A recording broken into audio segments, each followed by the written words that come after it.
Shalom, bon Erev Shabbat, ki tetse. C'est les premiers mots de la paracha, ki tetse la milchama al oivecha. Quand tu ressortiras en guerre sur tes ennemis, eh bien Dieu te le donnera dans tes mains et tu réussiras, tu gagneras cette guerre. Ça se termine avec une mitzvah qui est aussi une forme de guerre, mais différente. Zachor, souviens-toi, et asher asa lecha Amalek. Souviens-toi ce que tu as fait à Amalek. Baderech, sur le chemin, Betzetchem et Mitzrayim, Betzetra Mitzrayim, quand tu es sorti d'Égypte, asher karcha baderech, qu'il t'a refroidi sur le chemin. Il s'agit de la première guerre qu'Amalek a fait contre les Bnei Israël après la sortie d'Égypte. On allait sur le chemin du don de la Torah, et là, Amalek s'interpose et nous empêche de recevoir la Torah. Essaye en tous les cas, bien sûr. C'est valable pour toujours, pour tous les temps. Parce qu'Amalek, bien sûr, c'est l'antisémitisme, la haine du juif, que malheureusement encore on reprend. Mais il y a aussi le Amalek intérieur qui est en nous. Et cet Amalek-là, Asher Karecha Baderech, il t'a refroidi sur le chemin de la Torah. Quand un juif va sur le chemin pour recevoir la Torah, il y a Amalek qui le refroidit. En quoi consiste ce refroidissement, entre guillemets, d'Amalek?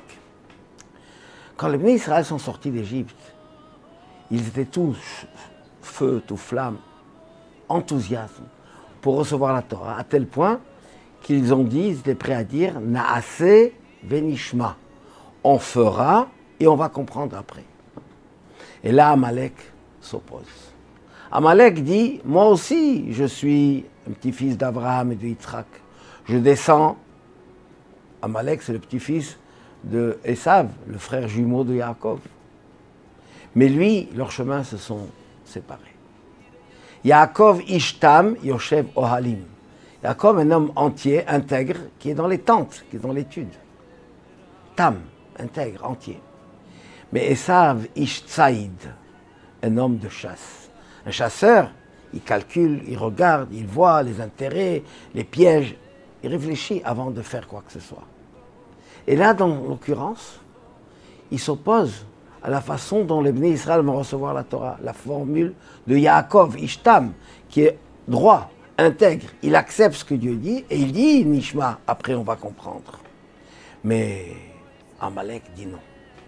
Ce n'est pas la bonne manière de faire. Ce que nous devons d'abord faire, c'est réfléchir, être pondéré, comprendre. De toute façon, on va le faire. Si c'est logique et c'est raisonnable, eh bien, on va le faire. Alors pourquoi pas comprendre d'abord?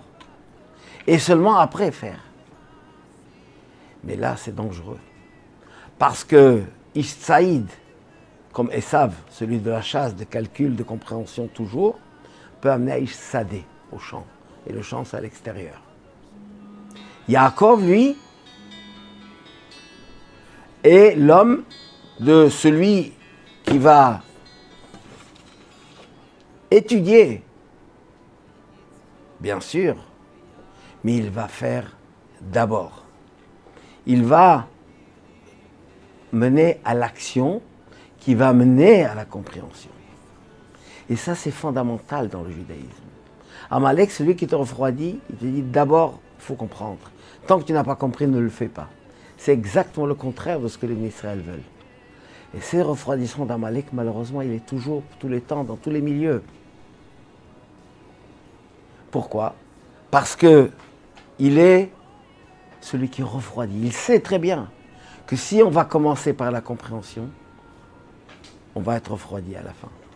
C'est comme ça que Dieu a fait le monde, les Bnei Israël. Nous, la Torah, c'est quelque chose qui nous surpasse. Mais dans le mois de Elul dans lequel nous nous trouvons, c'est marqué Melech Basadeh. Le roi est dans le champ.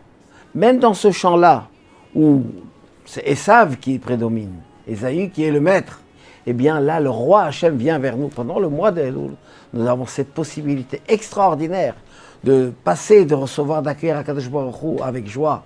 Et lui, il nous accueille avec joie, avec un visage souriant et accueillant, et nous accorde tout ce que nous lui demandons. Et qu'est-ce qu'on lui demande? Ktiva, Bachatima, Tova, Shana Tova Mtuka, une bonne et douce année. On s'engage dans l'étude de la Torah, on s'engage dans l'action des mitzvot. Eh bien, on aura toutes les bénédictions divines, matérielles et spirituelles, Shabbat Shalom ou Mevorach.